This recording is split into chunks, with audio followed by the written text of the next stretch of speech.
आता पुढच्या बातमीकडे वळूया। मुंबईच्या महापौर बंगल्यावर होणाऱ्या खर्चाचा मुद्दा आता पुन्हा एकदा ऐरणीवर आलाय। मुंबई महानगरपालिकेने काढलेल्या टेंडरवरून विरोधकांनी रितू तावडेंना खिंडीत गाठलंय। आता हा सगळा राजकीय राडा सुरू झाल्यानंतर रितू तावडेंनी थेट टेंडरच रद्द करून टाकलंय। मात्र असं करताना त्यांनी खापर सगळं उद्यान विभागावर फोडलंय। पाहुयात या संदर्भातला स्पेशल रिपोर्ट।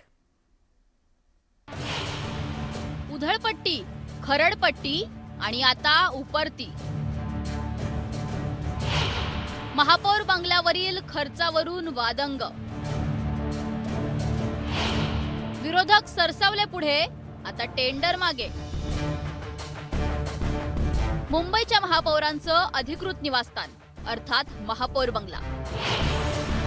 हाच बंगला गेल्या काही दिवसांपासून आरोप आणि प्रत्यारोपांचा केंद्रबिंदू ठरलाय। कारण आहे त्याच्या सुशोभीकरणावर होणारा खर्च। खरं तर या बंगल्यावरील खर्चाच्या मुद्द्यावरून विरोधक आरोपांच्या फैरी झाडतायत। कारण पहिल्या टप्प्यात महापौर राहण्यास येण्यापूर्वी दुरुस्तीची कामे झाली 75 लाख रुपयांची।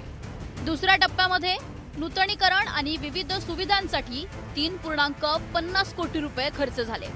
आता तिसऱ्या टप्प्यात बाह्य परिसरातील सुविधा व पायाभूत कामांसाठी 2.89 कोटी रुपये खर्च झाले।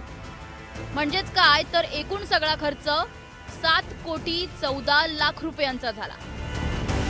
या दोनदा केलेल्या नूतनीकरणानंतर आता पुन्हा एकदा बंगल्याबाहेरील परिसराची 2.89 कोटी रुपयांच्या नव्या निविदा मागवण्यात आल्या।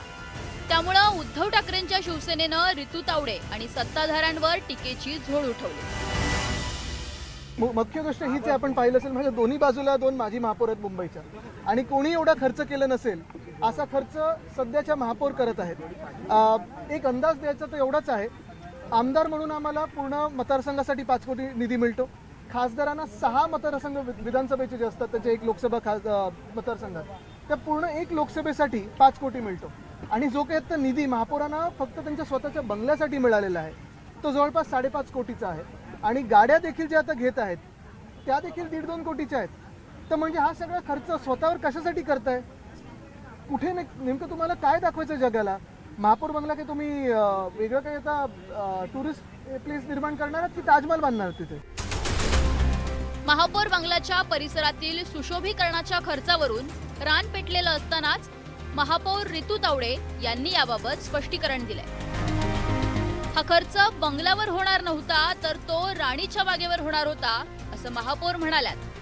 त्यातही आदित्य ठाकरे आणि किशोरी पेडणेकरांवर बोचरा भाषेत टीका करत त्यांनी हे टेंडरच रद्द करून टाकले। मी त्यांना फोन करून म्हटलं, तुम्ही ह्याच्यामध्ये मेयर बंगलो मेन्शन केल्यामुळे तुम्ही आता हे टेंडर मागे घ्या, कारण इथे महापौर आणि महापौरांच्या बंगल्याचा काहीही संबंध नसताना तुम्ही या ठिकाणी मेयर बंगलो टाकलंच का? इमिजिएट हे टेंडर मागे घ्या असं मीच त्यांना ऑर्डर दिलेली आहे। उभाटा पक्षाचे नेते आदित्य ठाकरे यांनी सुद्धा ट्विट केले।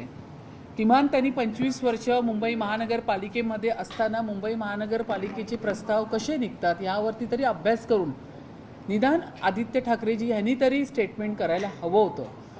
परंतु मला आता किशोरी पेडणेकर यांच्याबरोबर आदित्य ठाकरे यांच्यासुद्धा बुद्धीची कीव यायला लागली।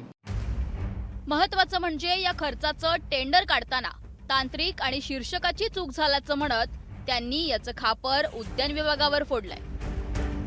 ह्याच्यामध्ये जे काही असेल नॉईज बॅरियर असतील काही असतील, पण ते संपूर्ण महापौर बंगला हेरिटेज वास्तू सोडून बाकीचा सगळा परिसर तो महापौर बंगल्याच्या परिसरपासून अप टू झू राणीचा बाग हा सगळा त्यांचा विषय, हा कुठेच मेयर बंगल्यामध्ये येत नाही। आजच्या तारखेला महापौर बंगल्यामध्ये साधा खिळा पण ठोकायचं काम सुरू नाहीये। काही गोष्टी ज्या चुकल्या आहेत प्रशासनाच्या आणि कारण नसताना महापौरांना अडकवतायत, मला वाटतं हे चुकीचं आहे। आणि हे सगळं जेव्हा आमच्या समोर येतं तेव्हा आदित्य ठाकरे बालबुद्धीचे वगैरे असंही बोलणं आणि मग टेंडर मागे घेणं, मग त्याच्यानं तुमची बालबुद्धी दिसते।